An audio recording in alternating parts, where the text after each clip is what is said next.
तोर साड़ी के पलेट कोइले बाहरे पगलेट रोज देखे नी फेसबुक पे चालू के इंटरनेट रोज देखे नी फेसबुक पे चालू के इंटरनेट कबो झलक कहता रे कबो लच कहता रे बावन गज के लाली सरिया पे कोमरिया लचके रे बावन गज के लाली सरिया पे कोमरिया लचके रे। माँ गायत्री रिकॉर्डिंग स्टूडियो।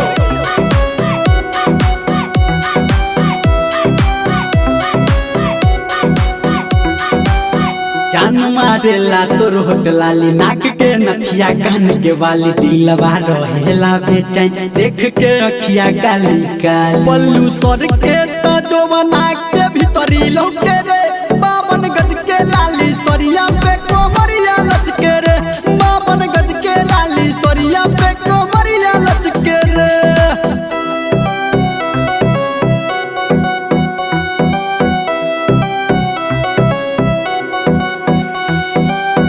जब चले लू तू एक गोरी पहिर के हरियर हाथ में चूड़ी मनवा रहेला बेचैन देख के होटवा के हेला जब हंसेलू तो दिलवा के भीतरी छौके रे बावन गज के लाली सरिया पे कोमरिया लचके रे बावन गज के लाली सरिया पे कोमरिया लचके रे।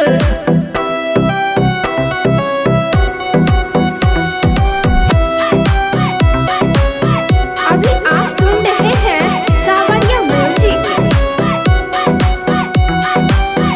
प्यार भइल बारे दीवाना तू देखबलू सिस्टम ऐसन कबो देख लेना धर्मेंद्र संजय देवंग तोरा जैसन देखे में फिगर तोहर मस्त लागे रे बावन गज के लाली सरिया पे कोमरिया लचके रे बावन गज के लाली सरिया पे कोमरिया